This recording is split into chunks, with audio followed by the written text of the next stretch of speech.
just a reminder of why we are here, to help you unlock the limitless potential of your business with digital marketing coaching.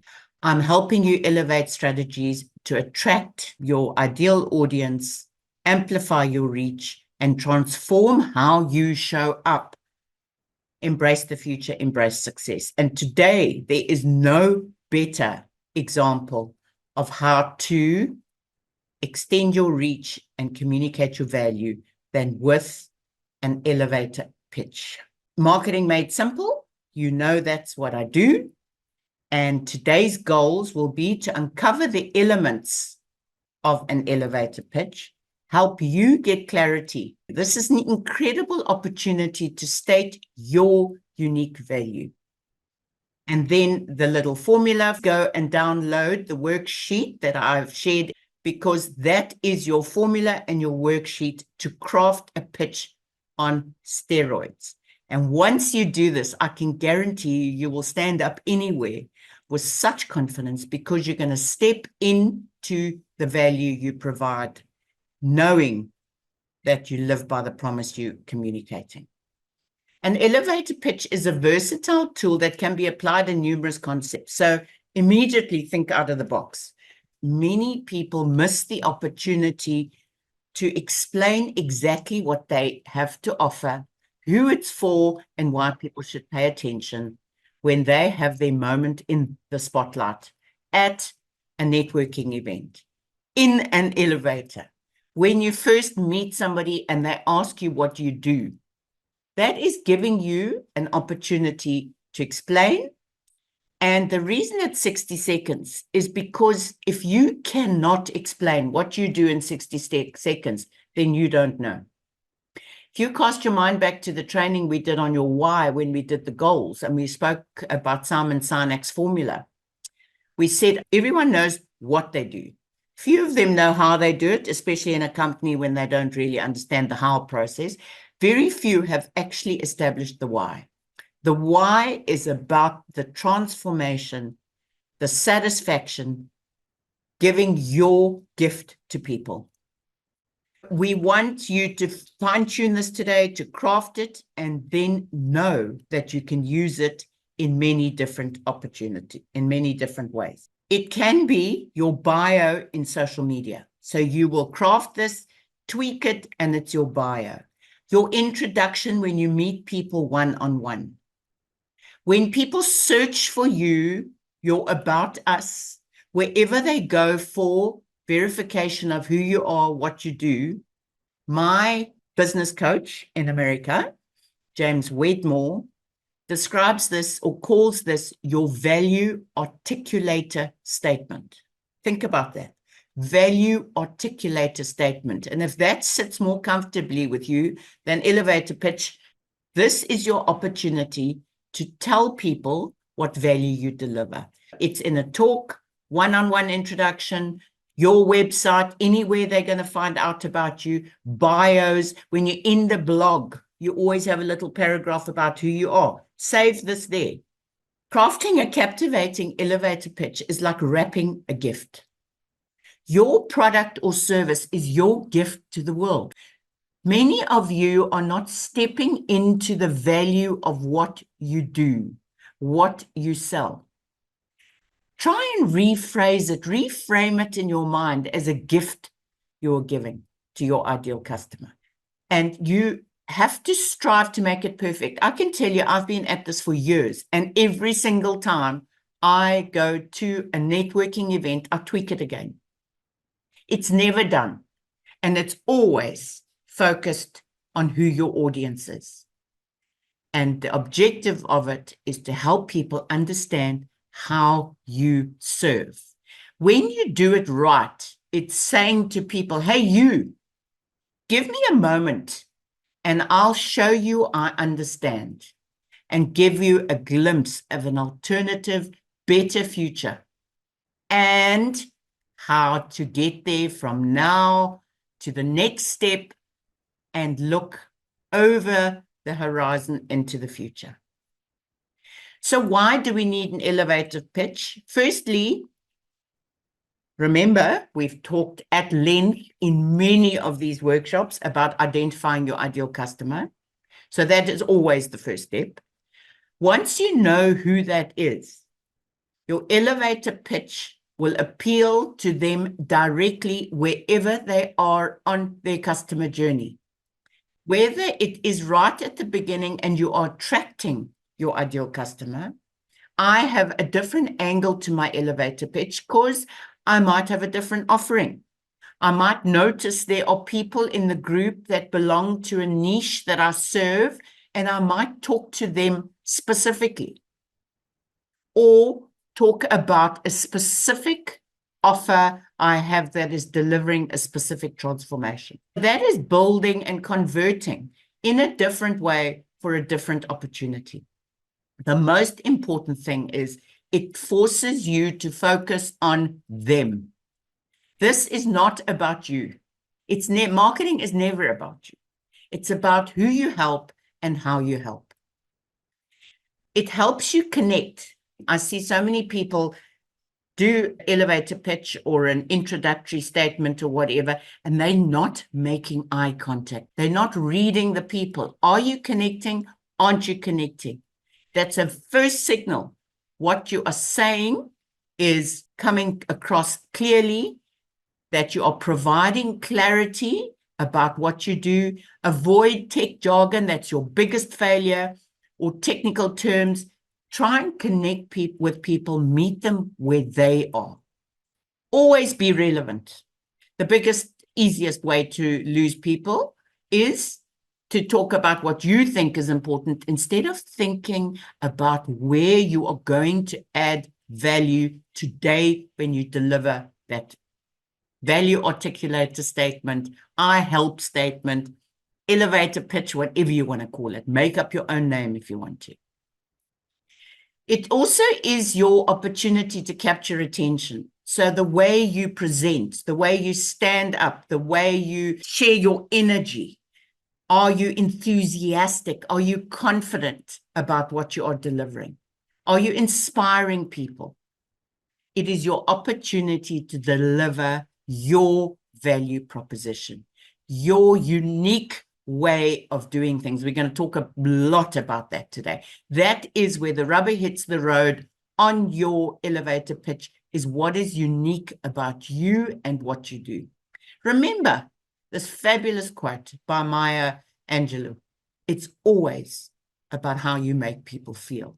And after you've had that 60 seconds in the spotlight, people should be looking at you and going, oh, wow, that was incredible. Or know that you're not for them. Remember, marketing done right attracts the right audience and repels the wrong audience. You do not want subscribers, fans, etc., who are never going to be customers. So get over the fact that not everybody loves you, but the right people will be attracted to you. Be relatable. Do people feel it's easy to come after the networking event and approach you and chat to you? It's one of my favorite measurements of an effective elevator pitch is, do people come to me afterwards to say, I want to know more about this, or can I have your business card or whatever? That is showing that you've been relatable. Always read the room. Listen to what else is being shared by people who are going before you, and try and tweak it to focus on your audience. Your offer is your gift. Think about it like this, because this is going to be the mindset game changer for how you communicate your pitch. An elevator pitch, a value articulator statement is your statement of the offer you have, the gift you are serving your audience. When done correctly, focused with clarity, it will attract your ideal customer and will help people know what's in it for them. The gift you are about to create is a white box with a big red ribbon. Inside the box, you're going to put 3 different items. The first item is the results you promise. What is the transformation they are going to experience, to feel? That is what people are buying, not the physical, detailed features of what you are promoting or telling them about. The second little gift inside this white box with a red ribbon is the vision of a better future and relief from what they are leaving behind, the problem you solve. And remember, most of this is emotional, connect to how they feel, to what they want to feel.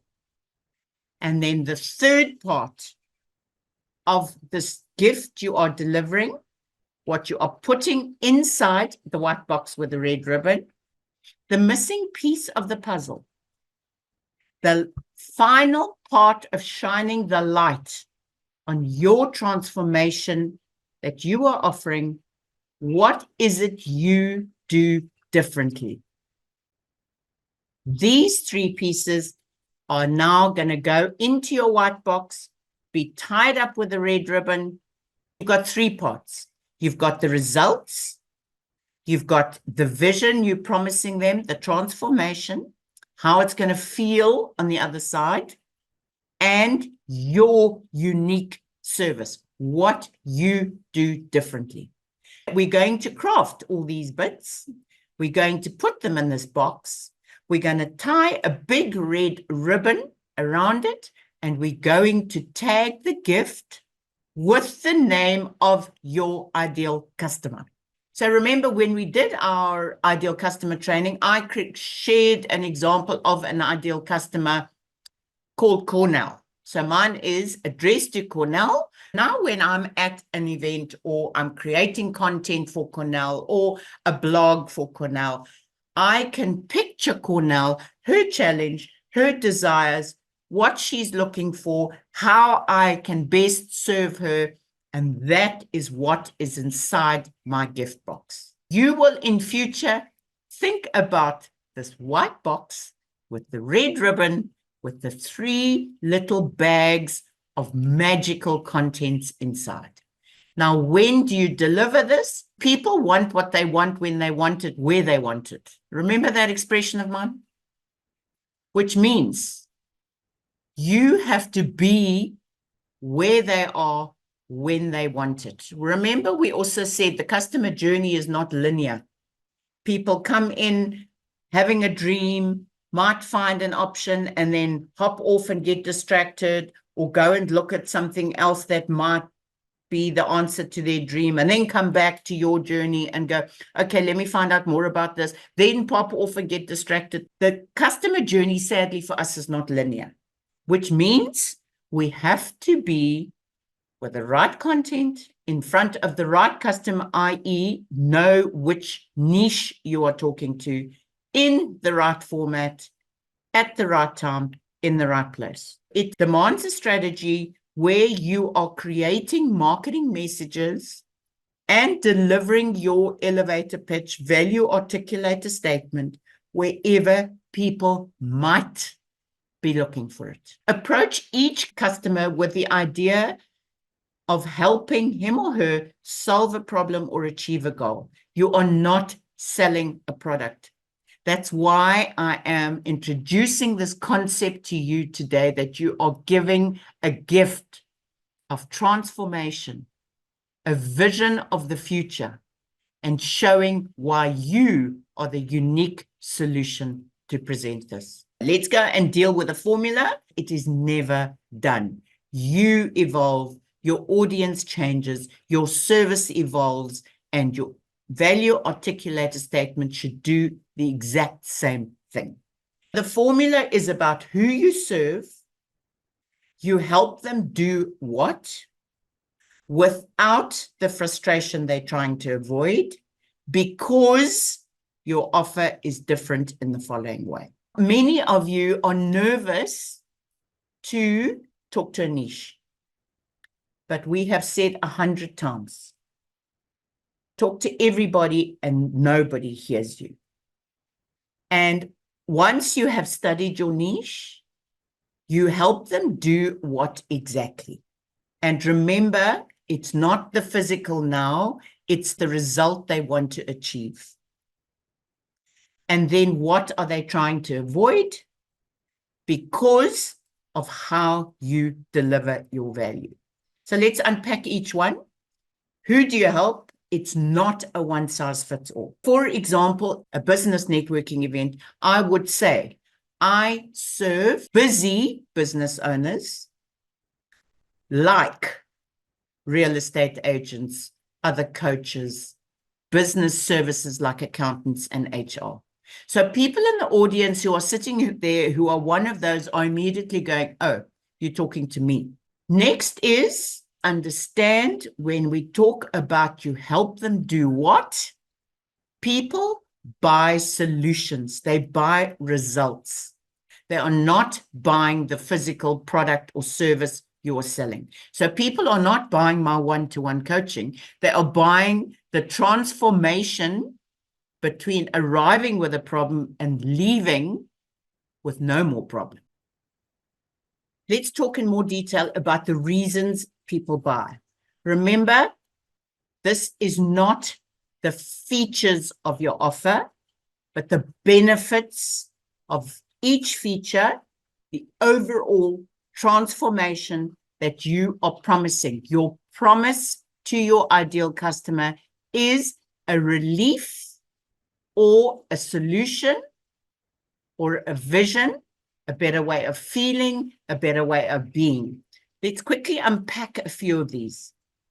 Now, you will all have different products, different services, and you need to understand what is the overriding reason somebody is buying your product or service. This is Maslow's hierarchy of needs, safety, hunger, right at the bottom end of the hierarchy of needs. Very often, when you are a coach or a business service provider, it is the quickest, easiest, least risky solution people are after.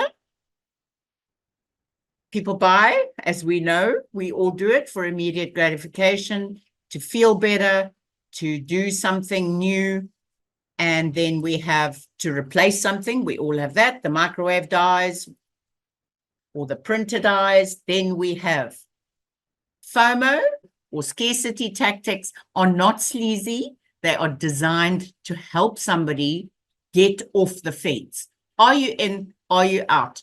Is this the time for you? Isn't this the time for you? That's all a limited offer is about, helping people make a decision. So don't think FOMO or scarcity offers are sleazy and be afraid to use them. They are actually helping people accept your gift today. Don't want it? That's fine.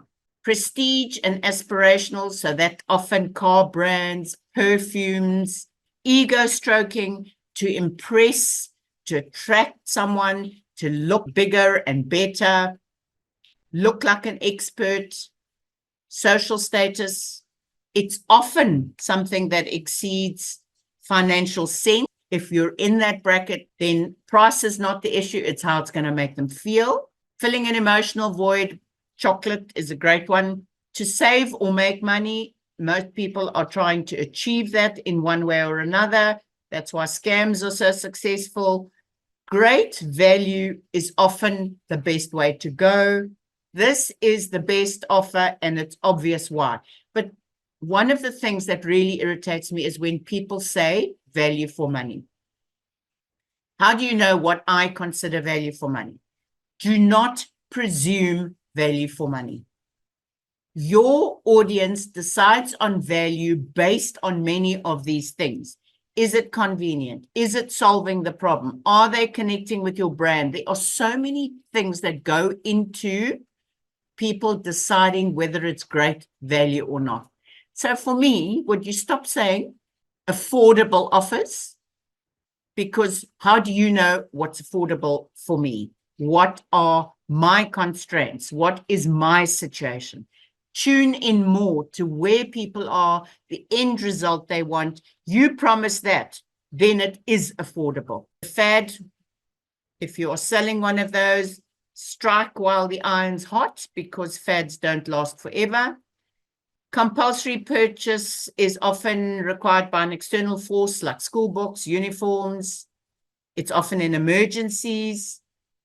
Reciprocity or guilt, so that is to say thank you, to return the favor, a wedding gift or an apology.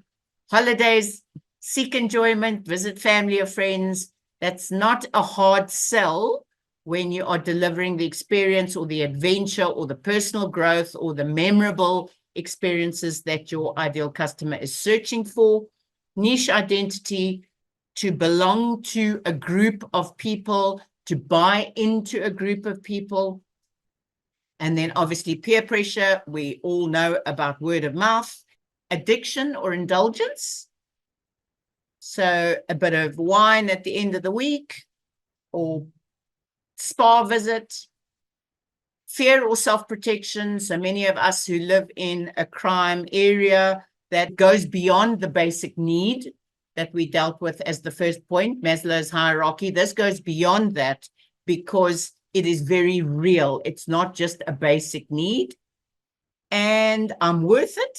We all encourage self-care in this day and age. Spoil yourself, give yourself a treat, grudge purchase like insurance, funeral cover, that kind of thing. Once you know why people are buying and what they are looking for as the transformation, the third component of this formula is, what are they trying to avoid? You must know from your ideal customer, the transformation is the future. Right now, join me because you will have no more of this. This list is your next step of everything you should address to give your prospect peace of mind, to make it easy to take the next step. What are people trying to avoid? Financial risk, to avoid solutions that sound risky, hidden fees, unexpected costs. So for real estate agents, services, business services, what are the hidden costs? Are there hidden costs? Come with them upfront, educate your audience, inform your audience. Very often that is a game changer by being transparent upfront. Ineffectiveness. People seek solutions to address specific needs. They aim to avoid products or services that are likely to not deliver on the promise. Complicated processes. We want things simple, easy. Make your processes simple. By saying you're selling an online course with 16 modules is not impressing anybody. You are not selling volume. You're selling solution. People will be put off by a course that has got 16 modules. I see that mistake made so often. Poor quality, that is often where you leverage testimonials, reviews, etc. Products that break easily or services that are subpar. Help confirm with testimonials and proof how yours is different. People want to know their customer support is going to be reliable, that you are there to deal with issues, you are responsive with your customer support. When people have a problem, they want it solved quickly. Lack of transparency, be clear what's in it for them, all the risk guarantees, all the clarity, the process, the path. That is secondary in your offer. So once people have engaged, you must have all this clarified elsewhere in your T's and C's, security concerns. Obviously, safety, online safety is a big one. Visiting places, visiting show houses, having show houses, help people with confirmation that everything's going to be safe. Side effects. What are unwanted side effects? So many people in my instance, what if I lose followers? Well, what if I get unsubscribers? Well, they weren't yours in the first place. unnecessary complexity. We've dealt with making things simple, and none of us, I hope, in this group who are watching this video would even consider being unethical in the services we offer. Okay, next is because why? Because your solution is unique. And what makes your solution unique? Think about each of these, because this helps you. Remember, we're in a 60-second statement here, so you can't go on forever. I like to talk it into my WhatsApp, record it, read it back, and it helps you fine-tune it because you can listen to it, and you also convert the voice to text so you can read what you're saying. Your solution is unique for any of these reasons, not necessarily all of them, but most of us are solving problems. What is, especially in realty, in coaching, what is your approach to solving their problem? What is the quality and the performance of the work you deliver? What is the user experience? That so often is a game changer. Your value proposition, your brand identity. Do you look professional? Sustainability might be, a lot of people since COVID are very greeny. Integration and compatibility. Do you make it simple? Do you give people access? Is it customer centric, etc., etc.? Come up with your unique offer. How does somebody sitting in a group of 35, 40 people actually go, that's the one that spoke to me? You have to communicate your unique value. What makes you the one they should work with?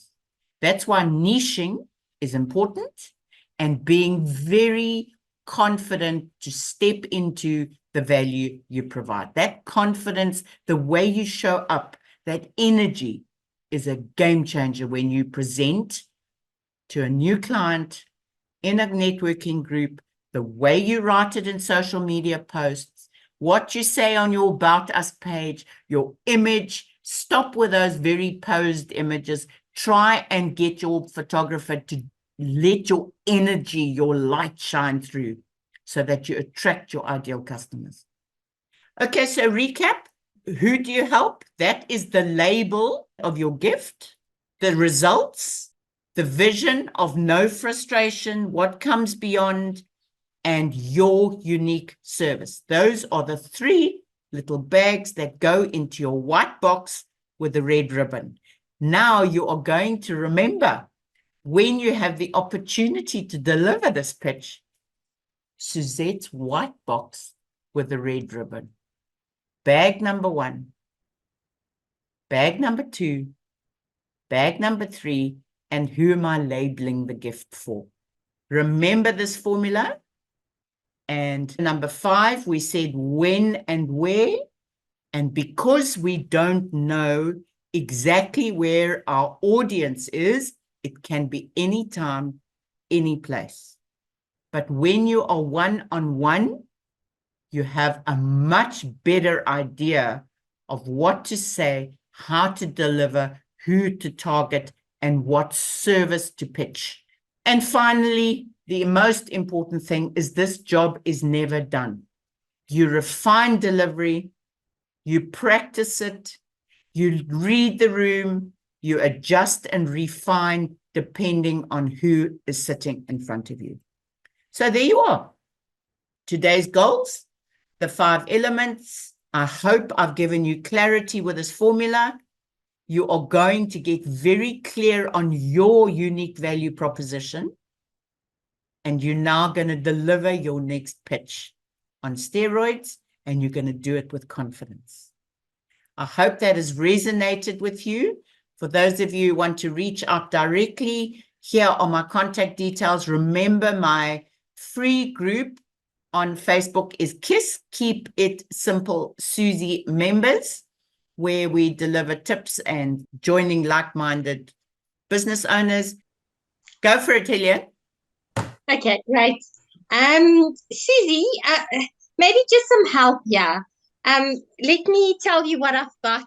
I just don't know how always to end it off. So I help children and adults to decode and then rewire their brain. Stop So straight away. I'm going to help you yes. with each part, okay? I help Okay.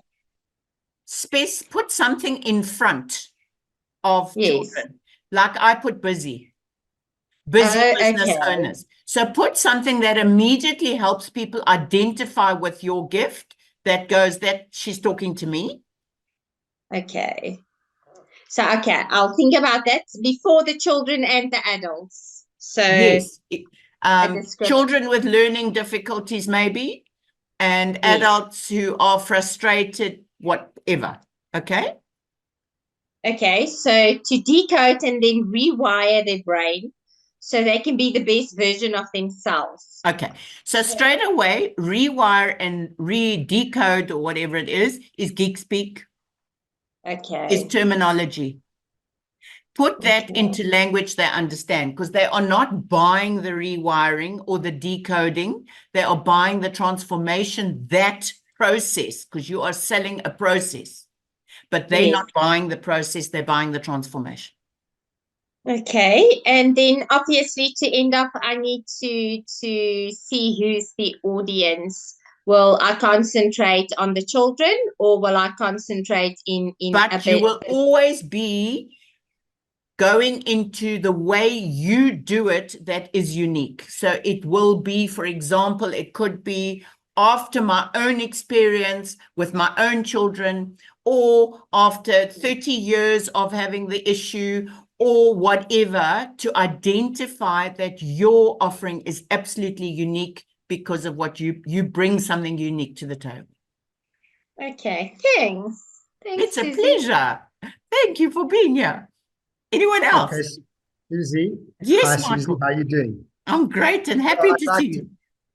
I help people who are stuck when it comes to selling their property by offering them my unique Shane Property Valet package. This is basically a package where I offer to help people to spruce up their home by offering them to do tiling, fixing up odd woodwork, painting, etc., up to the value of 10,000 Rand at my cost, because a house that's spruced up and that looks good sells quicker and at a better price. I totally love your USP. That is just so powerful, Michael.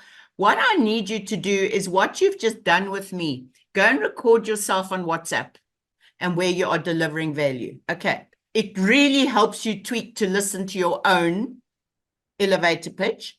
But what I do want to say to you at the beginning of yours is the thing that people want is to sell their house faster and for a higher price. So you should be mentioning that right up front. I help property owners sell faster for a higher price by sprucing the place up to present in its best possible way, something like that, right up front. I'm a property owner, he's talking to me. And my place needs jacking up and looking beautiful, he's talking to me. Can you see that? Right up in the first 2 or 3 seconds, you've got their attention. Okay. So I should take away the negativity of stuck selling your property. No. Stuck is often good, but I don't think people are stuck. I don't think stuck in your instance might be the right word, but you know better because you studied your ideal customer. Many of them might be stuck trying to sell a property, but not all of them are thinking about having their property spruced up so that it sells quicker and faster. You are communicating your unique offering and appealing to somebody in a unique way. Thank you. Okay. Cool. Hello from happy Bosnia. I just wanted to say that when I do this, what I find easier, I'm just putting this out and I hope it might help somebody else, is that I kind of tend to ask a question. For example, doing my Queen of Hearts promotion or my fancy dress costumes, question I'm asking myself is, are you having a problem coming up with a creative idea? Or have you not got time to put this together? Or so in my mind, that's how I try and find my first introductory point. What their problem is by asking. So you obviously, with an elevator pitch or an introduction, you don't have the opportunity to ask that question. So by studying your ideal customer, you should know what the Yes, but I'm pressing saying question is. that's how I get to Yeah, the point. very In good. my head, I ask the question. And so Russet's raised a very good point. If that works for some of you, what question is on their mind that you can be answering in 60 seconds to help them decide, you're the one that I want? I help. Who do I help? Now, I've got 4 different markets here. I've got your seller, your buyer, your landlord, and your tenant. So must I focus on just the one market, the one customer avatar? At a time, you can focus on everybody. So I explained to you when I am in my networking and I have a variety of business owners, I Yes. start my pitch with, I help busy business owners like real estate agents, other coaches, business services like accountants and HR. Now, Corinne, you know who I'm appealing to. That is that whole group that is sitting in front of me, but I'm calling them out. So you would, for example, say, I help Busy people sellers, who are buyers. selling or renting or buying Yeah. or letting. So are you today focusing on all of them, or are you specifically with an offer? So it also depends on the offer you're delivering at the end. When you are talking to letters and sellers, your process is a bit different, isn't it? The way you serve at the end, because I meet you and I go through. So that now defines who you're talking to. So if you're talking to people who are letting and selling, this is what I do. If you are talking to people who are buying and renting, and renting, your service again is slightly different. So start with what you are pitching today. What gift are you giving them today? And your gift is the way you sign them up, the way you service them, your customer experience. Does that help you define it a bit better? It does. It does. Yes. So, this is not easy stuff, because we also get into such a rut and a way of pitching, especially you and I, Corinne, who've been old hands at networking. We stand up and we blurb out the same old stuff and same old stuff, and we get so used to do it, we don't actually hear what we're saying. This is not a done-for-you job. Once you start delivering it, I promise you, it becomes a mission, and it becomes an enjoyable mission to actually challenge yourself to do it better every time. Yes. And you can see by the way people connect with you. My measurement is how people respond after. If people come and talk to me afterwards, I know I've spoken to somebody in that group. Very nice. Best time I've ever been, and it's so interesting. I must have missed a lot of these things. How often do you do these things? Every Thursday at 10, you can expect me to see me here, same place, in front of Victoria Falls. Okay, so how do we join? I will, as a result of you registering now, you will be on my database, and I send out a reminder on Mondays and sometimes also on Wednesdays. Awesome. That's fantastic. Thank you so much. Such a pleasure. Thank you for joining. And what I recommend is you save this, and before you go to a networking event or you're going to speak publicly or whatever, just write into it where you think you're going to focus yourself for the day. And it'll give you such clarity and confidence because you've given this some thought in advance. And then at the end, I've added close off with a call to action or an ask. So you would at the end say, remember Suze Bouwer RedMatchstick. You can find me on social media or come and talk to me afterwards or whatever. But give people the opportunity to reach out to give them a next step. Thank you all. Cheers, folks.